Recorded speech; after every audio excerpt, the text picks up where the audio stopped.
Major support for Carolina Business Review is provided by Grant Thornton. Operating in more than 100 countries, our tax, audit, and advisory professionals specialize in helping companies unlock their growth potential.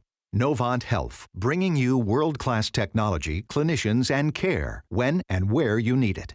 And Sunoco, a global manufacturer of consumer and industrial packaging products and provider of packaging services with more than 300 operations in 35 countries.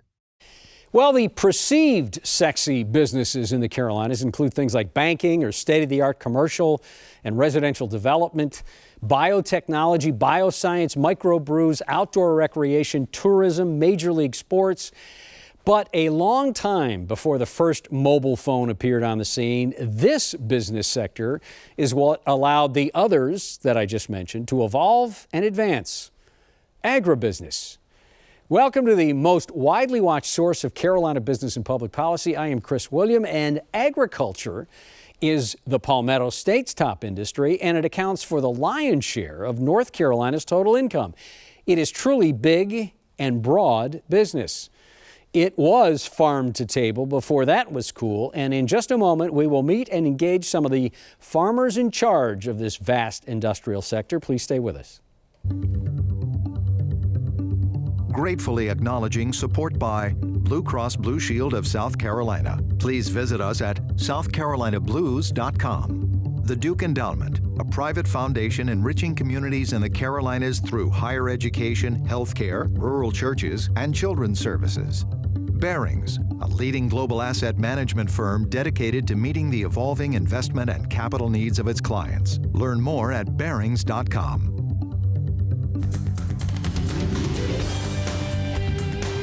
On this edition of Carolina Business Review, Chalmers Carr from Titan Farms and V. Mac Baldwin from Baldwin Beef.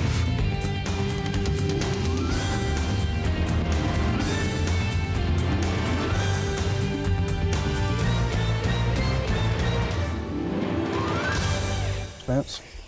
Hello, welcome to our program. You know, it always happens. All the good conversation happens before we get on the air. So I want to keep that going. V. Mac Chalmers, welcome to the program. This is a real pleasure. Thank you for having us. V. Mac, I'll start with you. You've been in the business for a little while, more than a handful of years. Beef and poultry and all things up in Yanceyville, North Carolina, and you've seen a lot of things. So we have talked about the agribusiness being one of those old line marquee businesses for the Carolinas. Is it still that way? Is it still big and broad? It's very big in North Carolina. In fact, our ag sector in North Carolina is the leading economic sector in the state. We're running about $84 billion right now, and the people in leadership in the state believe that we're going to challenge 100 billion by 2020. So we have a great ag economy in North Carolina. We're very diversified. Is that the case in South Carolina, Sean? It's the same in South Carolina, but we're not quite as large as that. Our state economy is probably about 25 billion. We have a goal to grow that to 50 billion by 2020, but we're not quite as diversified as North Carolina is. But again, it's still our largest economic driver in the state. And I interrupted you. That's okay. Let's come back to this idea of how this is big. I mean, tourism says that they're big, but when you start to look at the numbers that stack up on the agribusinesses you just described, both described it, this is big. Do you feel like the agriculture business gets the attention and the support that it needs from not just the General Assembly, but on whole as being as big and broad as it is? I believe our General Assembly recognizes this in a big way. They have promoted and also our public, we just approved a bond bill to rebuild the agriculture facilities in the state, the test labs, to put us in what you might say, bring us up to date with all our need for ag testing. And so that's a good sign when the consumers are willing to vote a bond issue in. Do you get that same support in the Palmetto State? We get support from the legislature, but not like we'd like to see. I mean, look at your Commerce Department right now that is designed to bring new companies in to the state. We've got the Boeings and the BMWs of the world, but we're not supporting our state industries and helping grow those. People in our state still think tourism's number one. They're about $11 billion impact. So you got an industry twice that size, yet we don't get near the money in the state legislature that tourism does. So we'd like to see it more. Now they've supported our Department of Agriculture. We've got SC Grown program out there promoting our products and everything, and very glad that they backed into that. But that's about $1 million a year when they're investing 10 times that into tourism and everything. So I do think we're overlooked a little bit, the importance of it. If you look at the economic driver that we're doing, the number of jobs that we employ in the state, in the whole agriculture industry, from timber to forestry to everything else to all the animal production in South Carolina, I do think we're overlooked a little bit, and I'd like to see it go a little more. So what is the head count? In South Carolina, what's the head count that you can directly tie to the agribusiness? I do not have that number off the top of my head. I'm sorry to say that, but I know it's the largest employer in the state outside of government. VMAC, any idea? Not really on the head count. I know in ranking we're number one, and tourist is number two, and military is number three in North Carolina as far as economic impact on the state. So you both clearly, because we had a chance to chat before the program, you both clearly like being farmers. You mean it kind of, it's effusive in your personalities and what you do, and you know, I love that you're that passionate about it. When you think about your industry, as big as it is, when you think about all the contemporary challenges, immigration, trade, as you've talked about in some of the things when you've addressed the public and you talk in front of people, you talk about trade, you talk about workers, you talk about regulation, even you could almost lump tax reform in there. What are the things that really keep you up at night? Is it that land is going away, that the cost of land, that the age of the farmers getting older? What is it that really is the biggest challenge? Well, I think you have a tendency to look in your own family and your own operation. A beef cattle farm is something you wish your grandfather started. In this case, I'm the papa. And I'm very fortunate. I have a son coming along who's the GM now, and also grandsons. So that transition's in place. And I kid him around. I said, well, you know, if Pop were to check out tomorrow, you might take a half a day off, you know, but that sort of thing. But at any rate, we're very fortunate in our family for that transition, and I think that North Carolina in general is very blessed with the diverse ag economy that we've got. That you know, we don't have all our eggs in one basket. You mean as an industry sector? For instance, poultry is number one in our state. Hogs is number two. And nationally rated, and so and we're number one in sweet potatoes, and number one in tobacco, number one in turkey.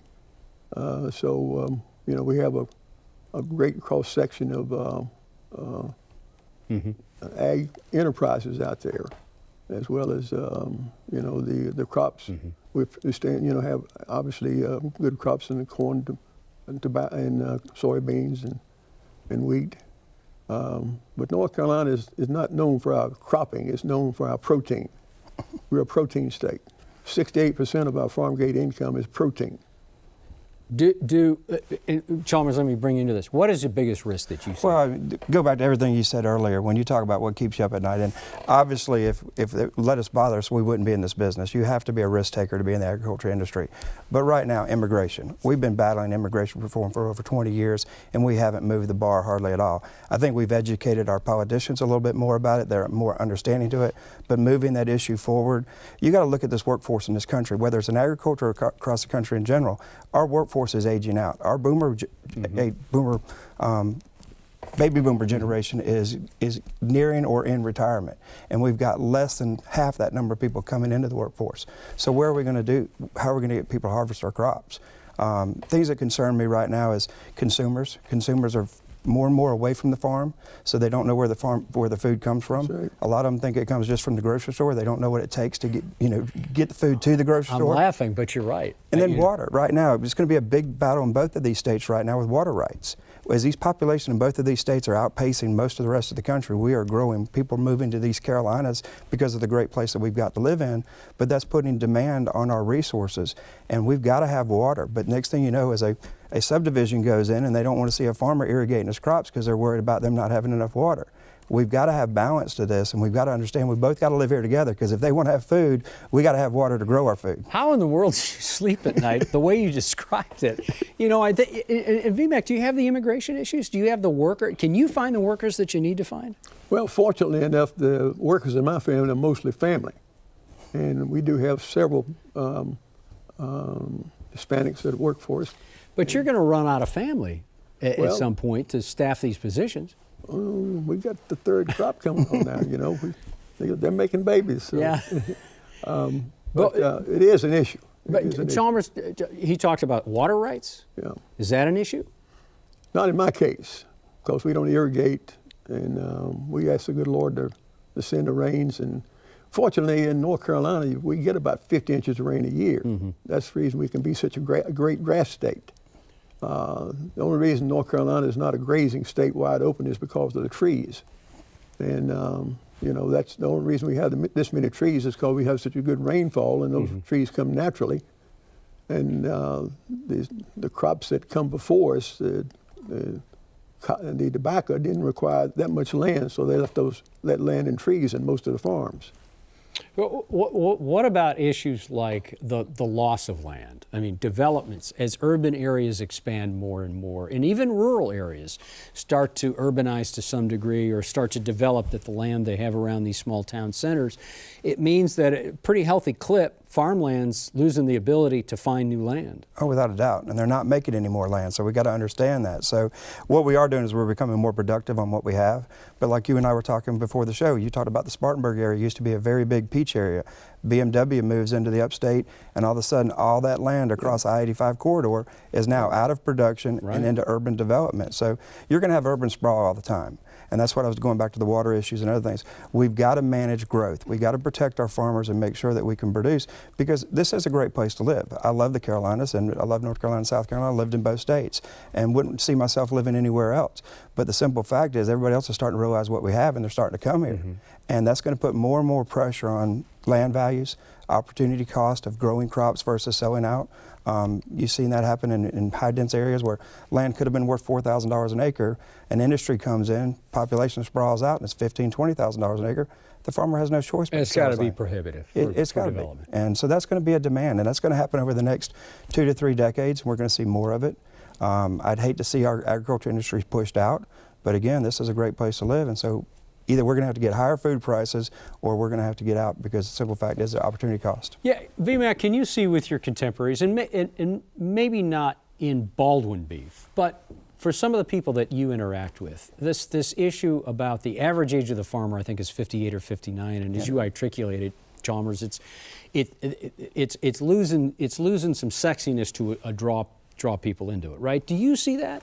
Yeah, I certainly see that. Is that something you worry about? Well, for instance, in North Carolina, I think because of that, we're shutting down approximately 400 acres a year, a day, 400 acres a day in North Carolina out of ag production. So it's that's meaningful. It's meaningful. That's right. And so, does it show up in higher food cost? It hasn't yet, but it's going to. I mean, the simple fact is you got the population growing, less people growing the crops, the expenses going into it, the regulations that are put in on it. Just to put in a poultry operation, I don't know about North Carolina, but in South Carolina, you've got to be a mile away from any population, or you got to get a permit to do it and stuff like that. So it's making it difficult to grow and expand our businesses. So yeah, it's going to put a demand on it. The other thing you got, as you mentioned out, is these people are aging out, and you know, VMAC here is, you know, up here in the years, and I'm catching up with him quickly, I think, but we're not attracting young people back into this industry. Right. I mean, the wages are not there, and it's unfortunate for that. So to get people attracted back into it, we're going to have to make it where there's a greater return to the farm to get people back into farming. Yeah. I'm very, very fortunate that I've been able to live a long life. I'm 82 years old, bought my first calf when I was 10 years old, and I've been able to enjoy good health and enjoy the farm and enjoy the cattle, and to be, I think, in a living environment, which I wake up in the morning, walk outside, and kind of pinch myself and say, "Thank you, Lord, for letting me live here, give me this opportunity." But the the young people coming along today, unless a lot of them don't have a farm route to go back to. They might have had a grandfather that had a farm, but they've, that's been sold a long time ago, and it's pretty difficult. So do they stay in the business, or are they passing through in the business? Many of them can't stay. They come in, they have a bad year. They don't have enough financial depth to take them through, and they just cannot stay in the business because of a bad weather year, bad crop year some way, and prices, just go against them. Both North and South Carolina are what's called net exporters of goods and services. In other words, both states send out more than we bring in. So how does that figure to you all when there's a lot of this talk about trade now? And I don't mean just with the new Trump administration, but in general trade with places like China and Europe and South America and NAFTA, whether that's going to be around anymore, and what is going to look like without it or with a new NAFTA. How do you strategically think about how this is going to impact your business? Well, from the beef side, we have about less than 5% of the world's population, and we produce over 50% of the world's beef. So we have to have trade. As a country or as a region? As a country. Okay. We're a net producer of beef, and we have to have a world market for that beef to go to. And the recent advent of China coming on board and opening the door for trade to China. So you sell, I'm sorry, VMAX, so you selling into China or you competing with China? Well, I'm not, because in my particular operation, I'm completely direct marketing. I have my own niche, so to speak, because I got 2.5 million people within a 2-hour drive of our farm, so we can direct market and move all our products right there. And so, but the commercial beef industry, this is going to be a real boom for that, because the Chinese, they got almost 1.4 billion people in China. Mm-hmm. So that's a great market. They get a taste for hamburgers. Oh yeah, they're going to get a taste for some good beef. Yeah. They've been buying their beef from Australia and Brazil and Uruguay, and some of these countries are not eating finished beef. They've been eating beef that's been pretty well grown, roughly. Yeah. And we get some good beef. So Titan Farms, and if you don't mind me saying this, and please correct me if I get this wrong, Chalmers, but Titan Farms produces more, on average, more peaches than the state of Georgia. Yes, sir. That's pretty amazing. You don't sell all those in South Carolina or North Carolina? No, we don't sell all those in the state, but we sell quite a few in the state.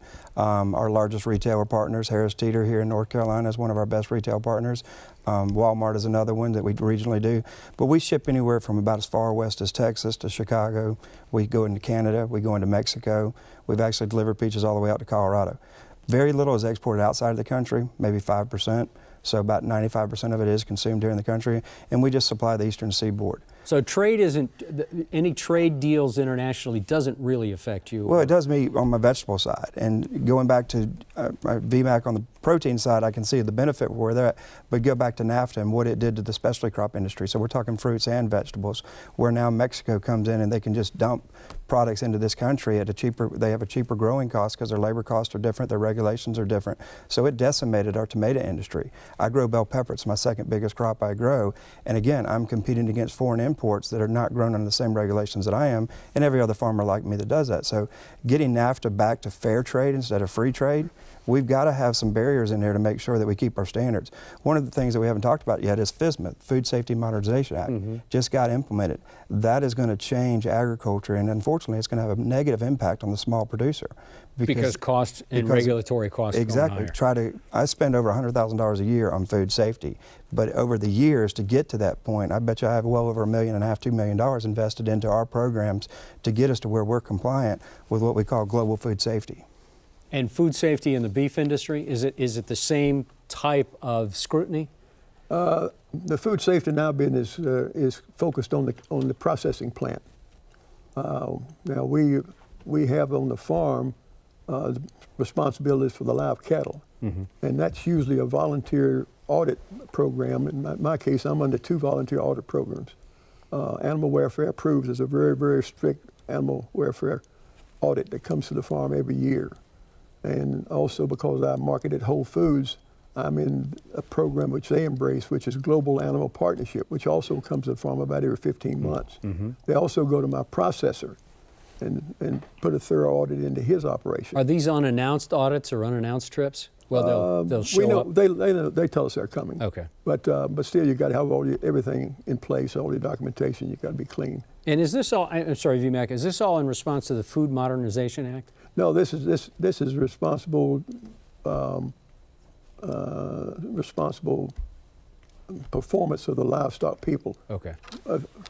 Guaranteeing that good performance to the consumer. So almost self-policing within the industry. That's right. The consumer sees this label, animal welfare approved, or they see Global Animal Partnership Step 4 approved. Right. They know that we've been scrutinized and we're clean. Does the organic edge give you all an edge? Does it give you a competitive advantage? I'd say it used to. It's not as much as it used to be. What the consumer is looking for. In fact, I read an article the other day about what the Generation X and the millennials are looking for. And the number one thing they'll pay more money for, 68% of them say we'll pay more money if we know where our food comes from. We can know the farmer, know where that food comes from. And a very high rating also is the fact it's non-GMO. Mm-hmm. Another rating is hormone-free and antibiotic-free, mm-hmm. and grass-fed. So those things they tick off, and they'll pay more money for those things than the other non. Mm-hmm.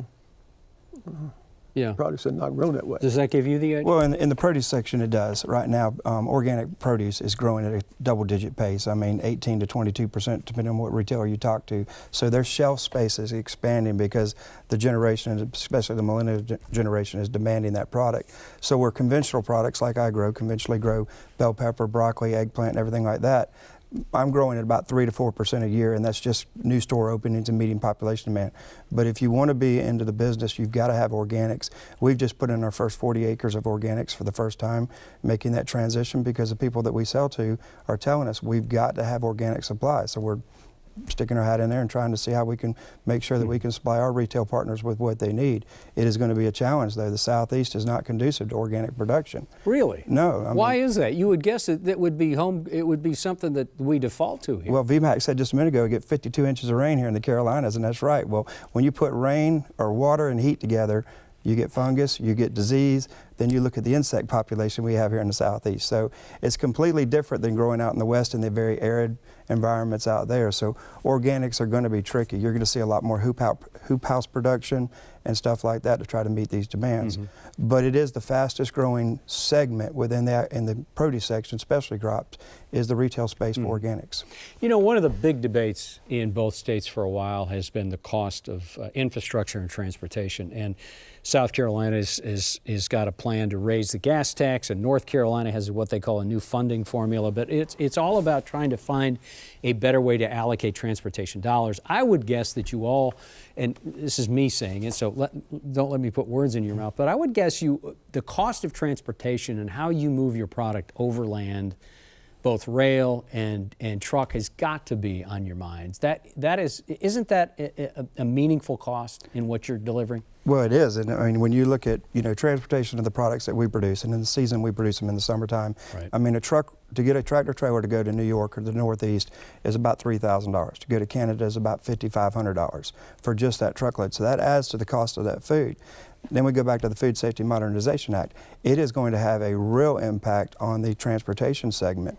Then we're going to electronic logs on our drivers, which is going to cut the population down of the number of drivers we have on the roads. Competition is going to go up, so price of freight is going to go up. So you've got two big regulations between FSMA and these electronic logs that are going to make a huge impact within the calendar year of 2017.